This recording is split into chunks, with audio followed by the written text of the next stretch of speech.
샬롬, 화요일 해피밀입니다.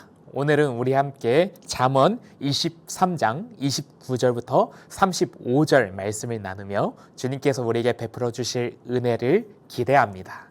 재앙이 네게 있느뇨, 근심이 네게 있느뇨, 분쟁이 네게 있느뇨, 원망이 네게 있느뇨, 까닭 없는 상처가 네게 있느뇨, 붉은 눈이 네게 있느뇨.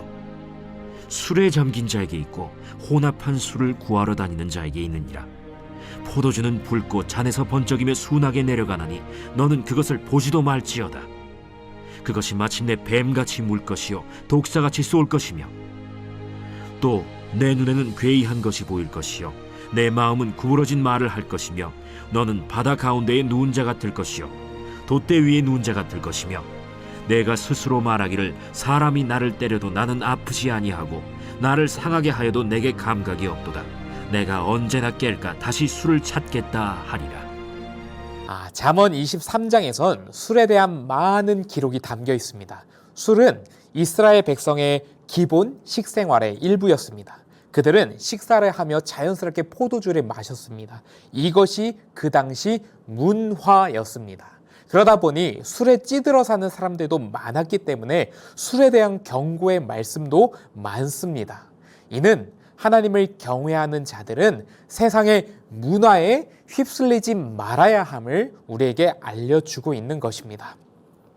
많은 사람이 그렇게 살아가니까 너희도 그렇게 살아가도 돼, 세상 문화 따라 그렇게 살아가도 돼 라고 이야기하는 것이 아니라, 많은 사람이 그 문화에 따라 그렇게 살아갈지라도 하나님을 경외하는 자들은 이 문화에 휩쓸려서는 안 돼라는 경고의 메시지를 우리에게 주고 있습니다.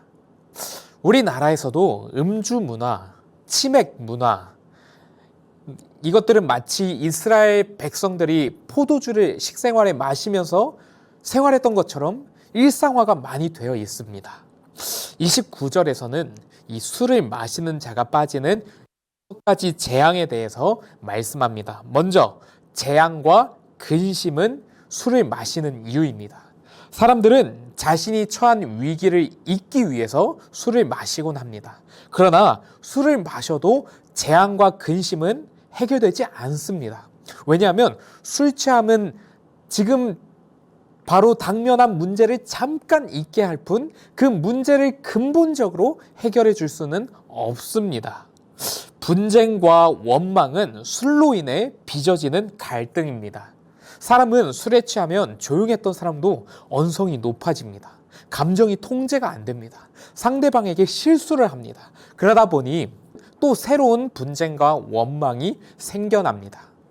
까닭 없는 상처와 붉은 눈은 술 취한 자의 몸에 나는 흔적입니다. 술에 취해 방향을 잃고 넘어지고 뒹굴다 보면 당연히 몸 이곳저곳이 상하고 멍이 듭니다. 그리고 붉은 눈은 총명이 사라진 흐리멍텅한 눈입니다. 그러면 어떻게 돼요? 분별력과 방향성을 잃습니다. 즉 이런 모습은 30절을 보면 술에 취한 자의 보편적인 모습입니다. 31절에선 이토록 인생을 망치는 술의 유혹이 너무나도 매력적이라고 말씀합니다. 그러므로 이것을 보지도 말라고 합니다. 즉 술을 적당히 즐기며 스스로를 통제하고 그 자리에서 될 수 있는 데까지 버티라는 것이 아니라 애초에 이것을 피하라고, 그 자리를 피하라고 말씀합니다. 근데 이것이 쉽습니까? 누군가에게는 술이 이미 내 삶의 어느 한 부분, 정말로 중요한 요소로 자리 잡았기 때문에 문화로 이것을 하지 않는 것은 너무나도 어려우실 수도 있습니다. 어느 사업의 계약이 이 술자리에 달렸다든지, 사람과의 관계가 거기 달렸다든지, 아니면 정말 그 취함이 너무 좋아서 중독되었다든지 등등 말입니다.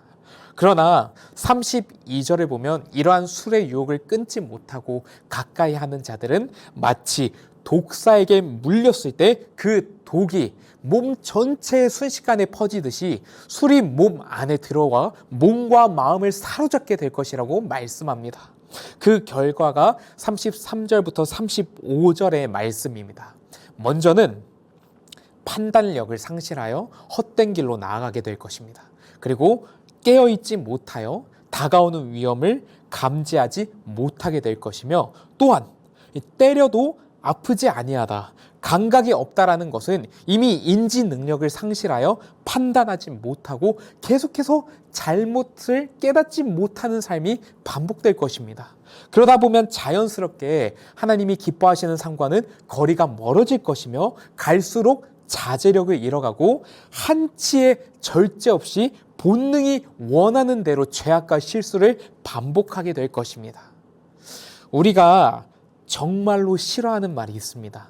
재판을 하다 보면 심신미약의 상태였다라고 해서 말도 안 되게 감형에 처하게 되는 그런 일들이 종종 너무 자주 있습니다. 자제력을 상실하여 본능대로 나아가다 보니 그 죄의 값을 줄여주는 거잖아요. 일어나서는 절대로 안 되는 일들이 왜 일어난다고요? 술에 취해서 일어난다는 겁니다. 술은 이처럼 사람을 악하게 다스립니다. 술에게 다스림 받는 삶이 이런 겁니다. 그러므로 아무리 술이 문화라 할지라도 성경은 우리에게 말씀하죠. 너희는 그것을 보아서도 안 된다. 취해서도 안 된다. 이것과 함께해서는 안 된다. 하나님의 자녀들은 이러한 길로 나아가면 안 된다라고 우리에게 권면합니다. 세상의 문화대로 살아가는 자가 아니라 하나님의 말씀대로 살아가는 저와 여러분 되시길 소망합니다. 절제할 줄 아는 자가 그리스도인이고 지혜로운 자입니다. 우리 이 시간 오늘 하루 선한 영향력을 끼치기 위해 결단과 적용 내리는 시간 갖도록 하겠습니다. 먼저 첫 번째는요, 음주나 혹은 치명적인 죄의 유혹으로 인해 올바른 판단을 내리지 못하고 실수할 때가 있지 않습니까?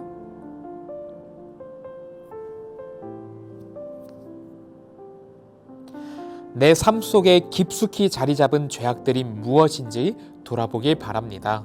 너무 깊숙이 자리 잡은 지 오래되어 이제는 당연하다고 여길 만큼 타협하고 있는 것들로부터, 그 문화로부터 벗어나실 수 있길 간절히 소망합니다. 우리 이 시간 함께 기도드리겠습니다. 하나님 아버지 감사합니다. 오늘 술은 우리가 정말 멀리 해야 되고 가까이에서는 안 된다는 것을 말씀을 통해서 깨닫게 하심에 감사합니다. 하지만 주님, 정말 술뿐이겠습니까? 이 세상에 너무나도 죄악들이 많습니다. 우리가 가까이에서는 안 되고 멀리 해야 하는 것들이 많습니다. 근데 그것들이 문화라는 이름으로 우리 삶 속에 타협하며 들어와서 우리가 그 죄악들과 그 술과 함께하며 지내고 있는 모습들이 있습니다. 그러면서 주님이 기뻐하시지 않는 길로 걸어가는 너무나도 안타까운 모습들이 있는데, 주님, 아무리 문화라 할지라도 우리가 그리스도인으로서 그 악하고 음란하고 더러운 문화들을 멀리하고 오직 주님의 기쁨으로 우리가 살아갈 수 있도록 함께하여 주시옵소서. 이러한 유혹들을 이겨낼 수 있는 능력과 믿음을 우리에게 더해 주시길 간절히 소망하고 감사드리며 예수님의 이름으로 기도드립니다. 아멘.